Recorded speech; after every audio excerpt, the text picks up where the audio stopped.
Como nós temos só 30 minutos, o assunto é muito extenso, né, vou dar uma cortada nos slides, só que os slides já estão disponíveis online nesse link aqui, bit.ly/istio-kubernetes. Perfeito? E vídeo no Papo de Sysadmin, exatamente. Então, deixar um tempinho aí para vocês anotarem o link. E não se preocupe, cada slide que eu for passando vai ter o link aqui embaixo, tá? Então, vamos continuar aqui a nossa ideia. Bom, o que acontece? Hoje em dia, é muito comum a gente falar de microserviços, né? Por muito tempo a gente produziu monolíticos, né? Onde a gente tinha um banco de dados, uma aplicação que era implantada como um todo. Só que nesse novo mundo que acontece desde ali de 2015, a gente está vendo nessa nova escola microserviços, onde cada microserviço a gente não executa mais se for, como diz, a aplicação em si. A gente executa um container contendo cada uma das aplicações, e só que a gente não vai lá e faz Docker Run, né? A gente coloca isso para ser orquestrado pelo Kubernetes. Obviamente, cada microserviço tem o seu banco de dados. Só que, por mais que a gente fale que essa é a nova escola, que a coisa é nova, etc., a gente tem que lembrar que quando a gente está falando de microserviços, a gente, de fato, está falando de computação distribuída. A mesma coisa que a gente vê na faculdade, né? O pessoal mais antigo aí lembra de... Né? Vamos fazer uma regressão aqui. Teve o movimento do SOA, né? Antes do SOA, teve, né, para quem é desenvolvedor Java, teve os EJBs. Antes dos EJBs, teve o RMI. Voltando mais no tempo, quem é de Microsoft tem COM e DECOM. Né? Voltando mais no tempo ainda, tem Corba. Então, o que acontece? A gente vê que a matéria, a ciência de computação distribuída, ela ainda continua a mesma lá dos anos 60, 70. Naquela época já se falava de computação distribuída. O que se mudou é alguns paradigmas hoje em dia em microserviço. O fato é que quando a gente fala de computação distribuída, a gente sempre tem a tendência de esquecer de alguns problemas que podem acontecer na comunicação, né? Tudo que tem rede envolvido, a gente sempre acha que é como se fosse uma comunicação local e esquece que tem latência, que tem banda, né? Hoje mesmo a gente teve o problema aqui de que romperam a fibra ótica e não tem internet. Então, problemas podem acontecer. Então, o que acontece? Aqui eu listei uma série de problemas que podem acontecer e que a gente esquece, tem a tendência de esquecer, só que no mundo de microserviços, no mundo de computação distribuída, o que a gente não quer é que uma simples falha cause uma falha em cascata. E aí o que a gente faz? A gente começa a pegar os nossos microserviços e embutir algumas capacidades dentro desses microserviços. Dentro de cada um deles. Se eu tiver 100 microserviços, eu vou ter 100 microserviços com Discovery, com Load Balancer. Discovery porque o serviço A precisa localizar o B. Load Balancer, tanto no cliente quanto no servidor, porque eu posso ter várias réplicas de B executando. Então eu preciso acessar estas várias réplicas, eu preciso balancear a carga. Eu preciso de um mecanismo de resiliência, porque pode ser que o serviço B esteja indisponível. Eu preciso de um mecanismo de coleta de métricas. Eu preciso de um mecanismo de coleta de tracing, né? Porque quando a gente tem um monolítico, acontece um erro, vem o stack trace. Mas e num ambiente de computação distribuída? Então a gente precisa de um mecanismo de tracing distribuído. E aí é lógico, né, que teve isso, como eu falei, essa nova escola chegou ali a partir de 2015, só que o grande advento dos microserviços aconteceu com a Netflix. A Netflix teve um momento que eles chegaram, bateram no peito e falaram o seguinte: 1/3 do tráfego de rede dos Estados Unidos, né, o tráfego de internet dos Estados Unidos no sábado à noite passa pelos nossos servidores. E todo mundo quis saber como que a Netflix conseguia escalar, como que eles conseguiam evitar de ficar fora do ar caso acontecesse algum problema, né? Ou seja, até chegar nesse momento onde aconteceu o que eu chamo de tempestade perfeita para microserviços, tudo foi baseado na Netflix. Só que tem um problema.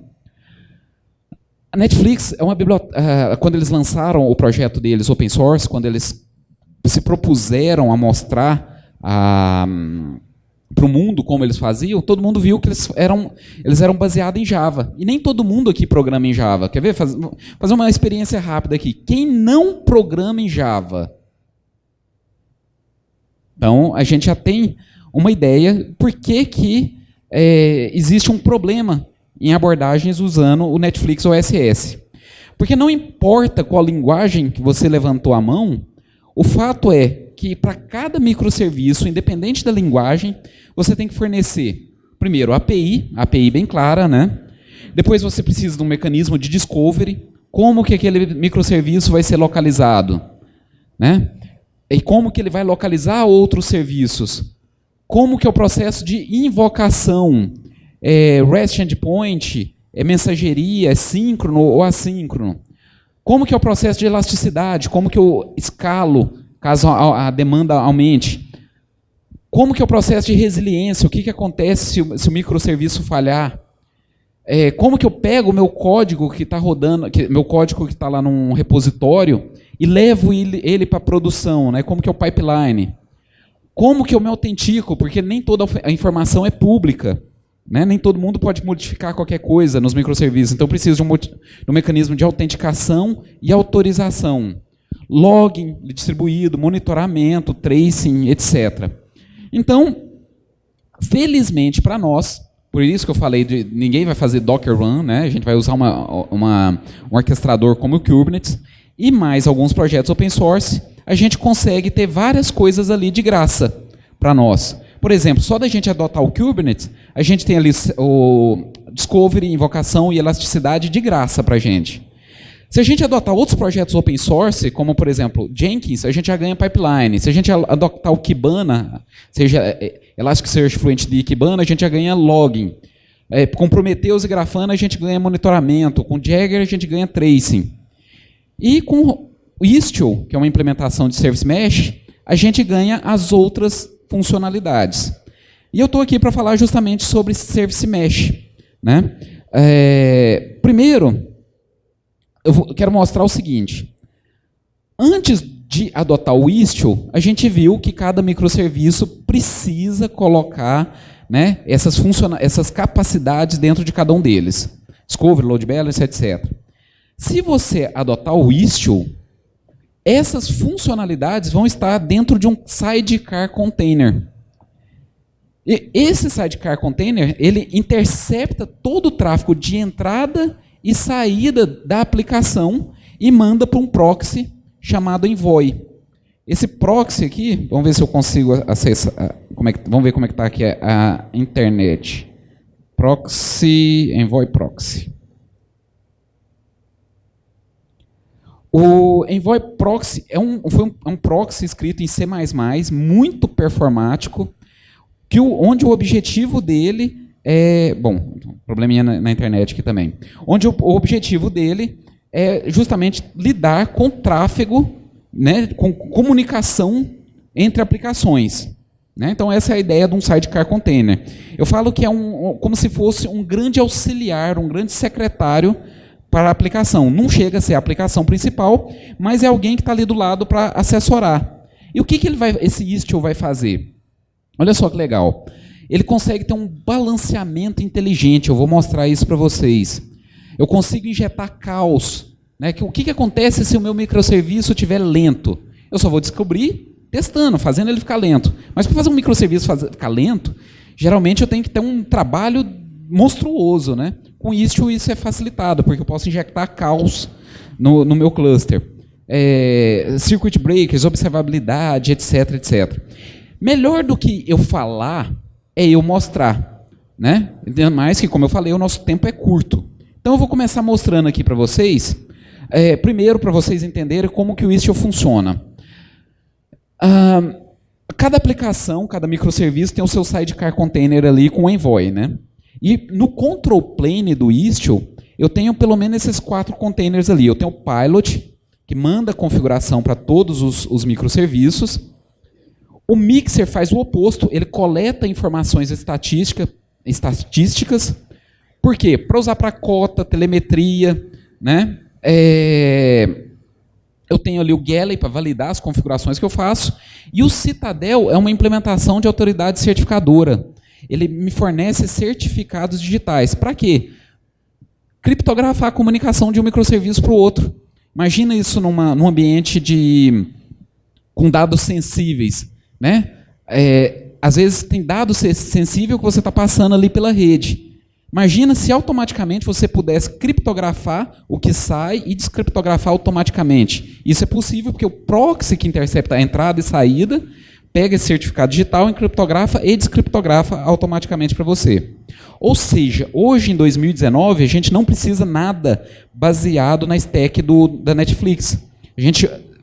Bastando a gente utilizar o Kubernetes, uma infraestrutura Linux e o Istio, a gente já tem ali uma plataforma poliglota. Vamos começar vendo aqui o que eu ganho com Istio. Eu tenho aqui, vamos começar por observabilidade. Eu tenho 3 microserviços, tá? Que eu espero que a minha internet colabore.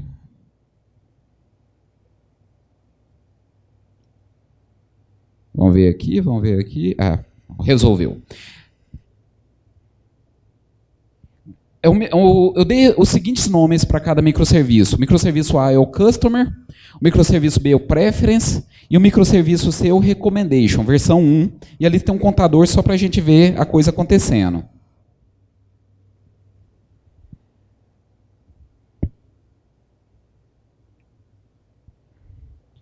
E aí, essa infraestrutura está rodando dentro de um cluster que tem Istio e faz parte da instalação do Istio o Grafana. Então deixa eu abrir aqui a console do Grafana para vocês darem uma olhada.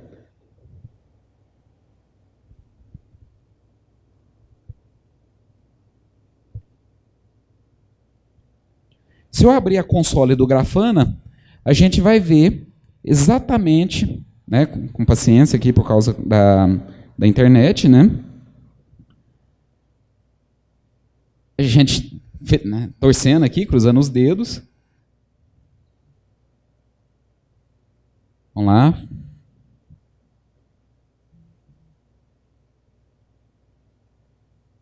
Eita ferro, agora travou tudo. Aí, abriu o Grafana e com fé em Deus a gente vai conseguir ver as informações aqui sendo carregadas. A ideia aqui seria mostrar para vocês que o Grafana está automaticamente coletando as informações e mandando. O Istio está coletando as informações automaticamente e mandando para o Grafana, né? Aqui, provavelmente, pelo problema de internet, eu não consegui carregar. Então, vamos ver as outras funcionalidades. Existe um projeto chamado Kiali. Né? Deixa eu abrir aqui o Kiali. E o Kiali faz parte também da instalação do Istio. Né? Vamos lá.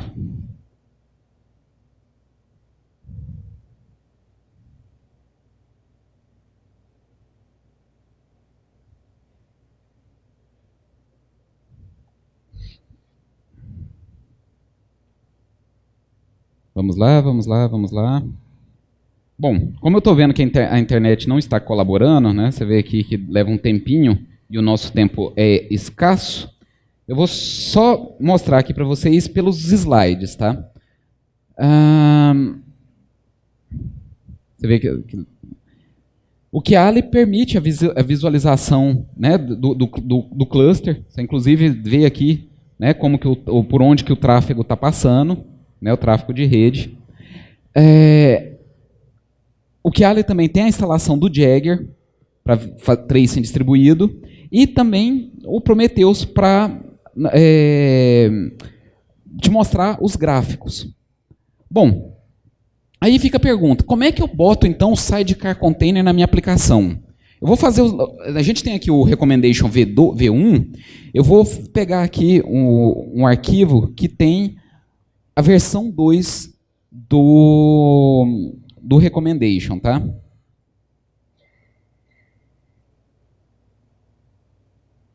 Espera aí.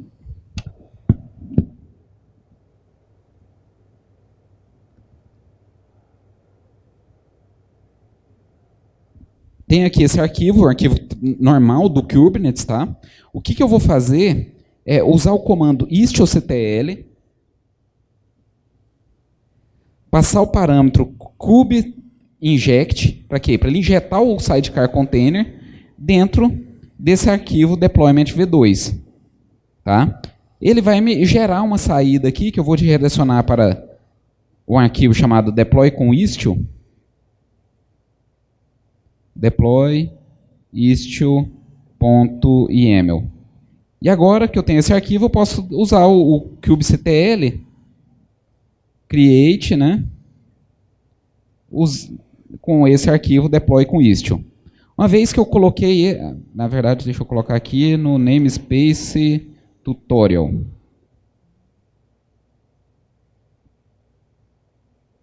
Né?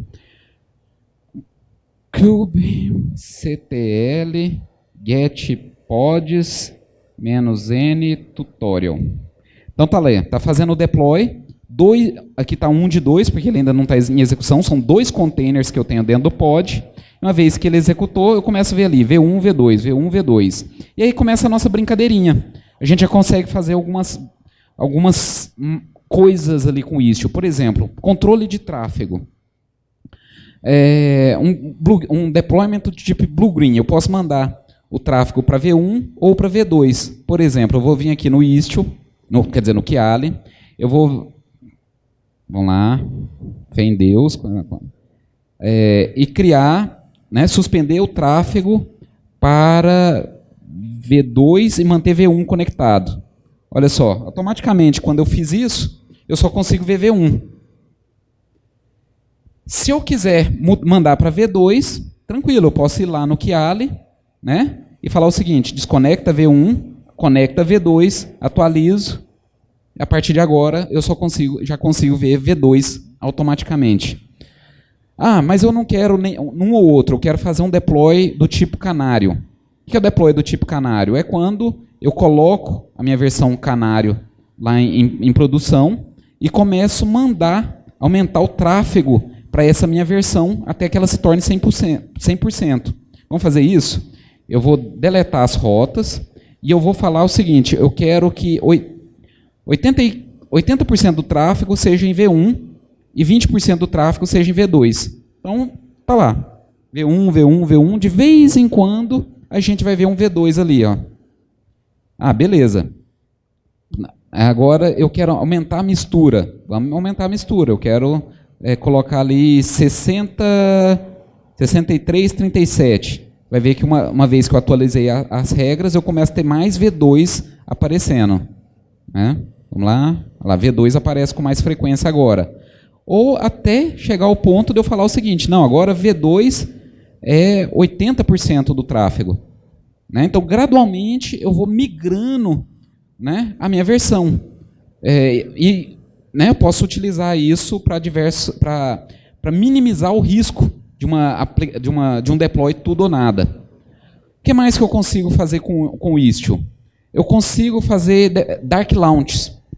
Dark Launch ficou bastante famoso com o Facebook. O Facebook Messenger foi colocado em produção 1 ano antes da gente saber que estava lá. Como que o Facebook fez? Eles pegavam todo o tráfego que você escrevia na timeline do usuário e copiava essa informação para o pipeline do Facebook Messenger.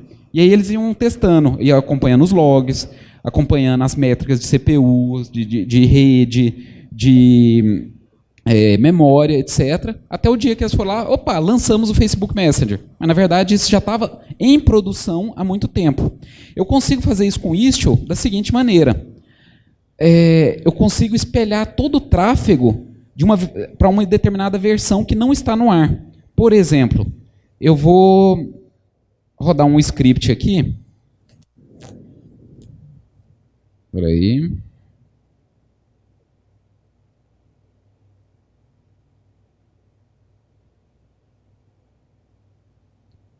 Que faz um dark launch. Agora que eu fiz o Dark Launch, veja só que somente V1 está em produção. Só que V2 está recebendo tráfego. Como que eu sei? Simples, vamos olhar os logs, né? kubectl, logs no namespace tutorial, no pod recommendation V2, no container recommendation. E vou usar aqui o "-f" também para continuar fazendo follow dos logs. Opa! Às vezes é um pouco complicado a gente digitar com uma mão, né? Então, tá lá, a gente vê que no V2 está recebendo tráfego também. Mas para o usuário, somente V1 está recebendo tráfego. Isso porque o tráfego foi espelhado. O que mais a gente consegue fazer com o Istio? A parte de resiliência. O que aconteceria? Vamos limpar as regras aqui.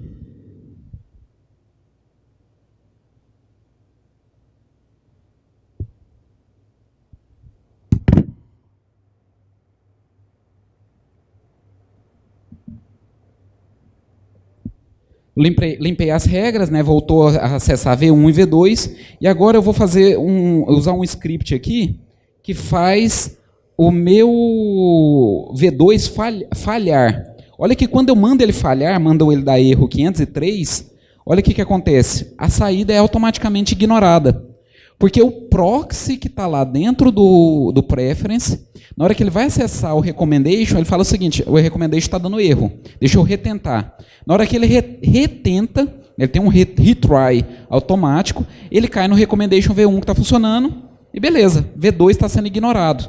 Não precisei escrever isso dentro da aplicação. O proxy faz isso para mim automático. Tanto que se eu mandar consertar, mandar o V2 retornar 200, ele funciona automaticamente. Né? E eu posso, inclusive, vir aqui no Kiali e olhar aqui as informações estatísticas. Ele falou para mim que o V2 falhou em determinado momento. Né? Inclusive, aqui ele mostra, né, como são informações estatísticas. Eu posso colocar aqui, dos últimos 5 minutos, olha lá, teve algumas falhazinhas aqui, né, no decorrer da execução. Bom, o que mais que a gente consegue fazer com o Istio? Como eu falei, teste de caos. O que acontece se meu microserviço estiver lento? Não sei, vamos descobrir. Deixa eu fechar isso aqui. Vamos fazer meu microserviço ficar lento. Eu vou usar um script que implementa uma regra de delay.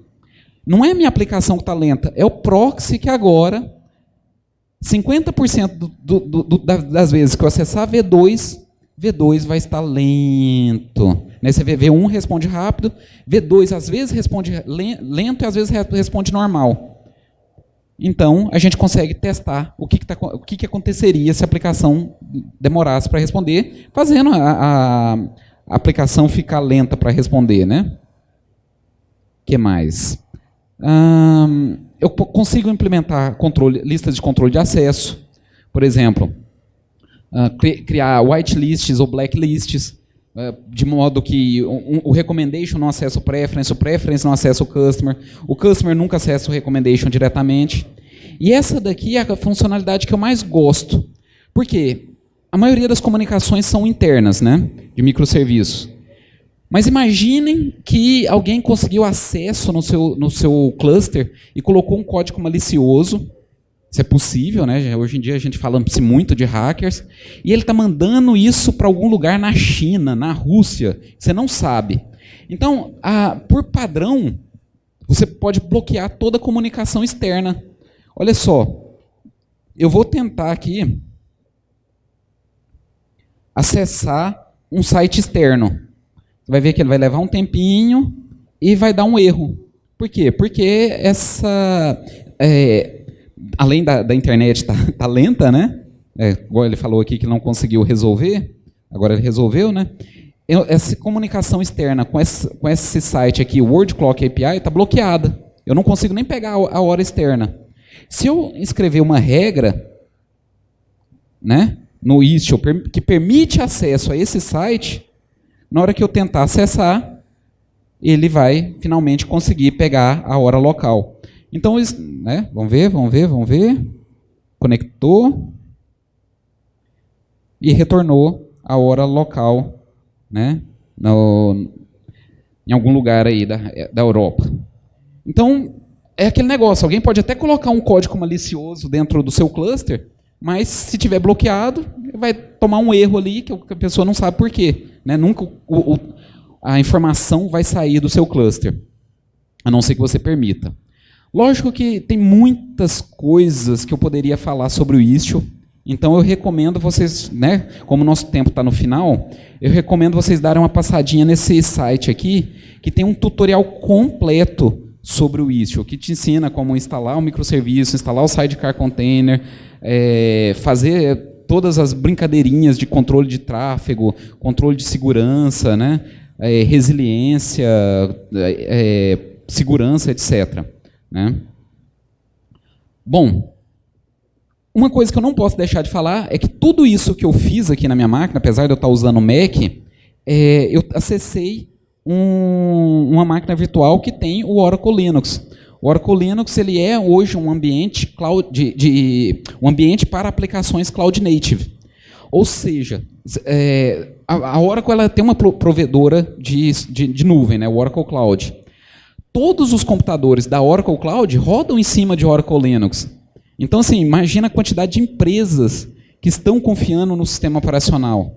Então, ele é bastante seguro, robusto, e como qualquer outra distribuição Linux, você pode ir lá, fazer o download, colocar na sua empresa e ter essas funcionalidades. Não é cobrado. Se você precisar, sim, de uma subscrição, você pode contratar essa subscrição da Oracle. Ok? No mais, muito obrigado pelo tempo de vocês. Eu sei que foi muito corrido, foi a toque de caixa. E se vocês tiverem algum... Eu não sei como é que está a questão do tempo para perguntas. Se alguém puder me falar como é que está a questão de tempo para perguntas.